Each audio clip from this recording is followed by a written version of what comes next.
Welcome my dear friends. ദൈവം എന്നെ കാണിച്ച ഒരു സ്വപ്നം നിങ്ങളോട് പങ്കുവയ്ക്കാനാണ് ഞാനിപ്പോൾ നിങ്ങളുടെ മുമ്പാകെ കടന്നു വന്നിരിക്കുന്നത്. അതിങ്ങനെയാണ്. 2024 ഡിസംബർ 29, സമയം 4:29 PM. കർത്താവ് എന്നെ ഞാൻ ഉറങ്ങിക്കിടക്കുമ്പോൾ ഇങ്ങനെയൊരു കാഴ്ച കണ്ടു. ഒരു രാജ്യത്ത് ഒരു എമർജൻസി സിറ്റുവേഷൻ ഉണ്ടാകുന്നു. എന്നിട്ട് വളരെ യുദ്ധവിമാനങ്ങൾ, പല തരത്തിൽ പല സൈസുള്ള യുദ്ധവിമാനങ്ങൾ ഉയർന്നു പോകുന്നു ടു ടാക്കിൾ ദാറ്റ് സിറ്റുവേഷൻ. നിങ്ങൾ പ്രാർത്ഥിക്കണം. എൻ്റെ ആത്മാവിൽ എനിക്ക് മനസ്സിലായത് 3 രാജ്യങ്ങൾ പ്രത്യേകം എൻ്റെ മനസ്സിലേക്ക് കടന്നു വന്നു.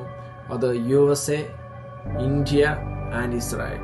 ഈ 3 രാജ്യങ്ങൾക്ക് വേണ്ടിയും ഈ വർഷം നിങ്ങൾ ശക്തമായിട്ട് പ്രാർത്ഥിക്കണം. നിങ്ങൾക്കറിയാം, അമേരിക്കയിൽ ഒരു പുതിയ പ്രസിഡന്റ് വരുന്നു. ഇസ്രായേൽ പല പ്രശ്നങ്ങളിലൂടെ കടന്നു പോകുന്നു. ഇസ്രായേലിന്റെ പ്രൈം മിനിസ്റ്റർ ബെഞ്ചമിൻ നെതന്യാഹുവിന് വേണ്ടി നിങ്ങൾ പ്രാർത്ഥിക്കണം. ഇന്ത്യൻ പ്രൈം മിനിസ്റ്റർ നരേന്ദ്രമോദിക്ക് വേണ്ടി പ്രാർത്ഥിക്കണം. പ്രത്യേകിച്ച് ഈ 3 രാജ്യങ്ങളിലെ ഏതോ ഒരു രാജ്യത്ത് എമർജൻസി ആയിട്ടൊരു സിറ്റുവേഷൻ ദൈവാത്മാവ് എന്നോട് ഈ സ്വപ്നത്തിലൂടെ ഇടപെട്ടു.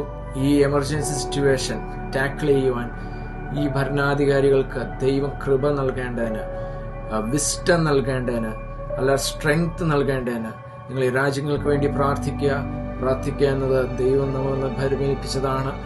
നിങ്ങൾ ഇന്ത്യയിലായിരിക്കാം, പക്ഷേ US വേണ്ടി പ്രാർത്ഥിക്കുക. ഇന്ത്യയിലായിരിക്കുന്നവർ ഇന്ത്യയിലായിരിക്കാം, പക്ഷെ നിങ്ങൾ US വേണ്ടിയും കൂടി പ്രാർത്ഥിക്കുക. ഇസ്രായേലിന് വേണ്ടി പ്രാർത്ഥിക്കുക.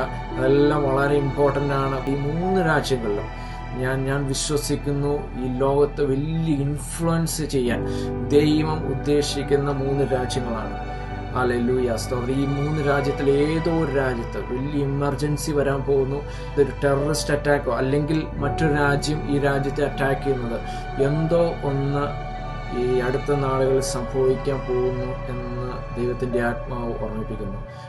So pray for these Nations. God bless you. Thank you.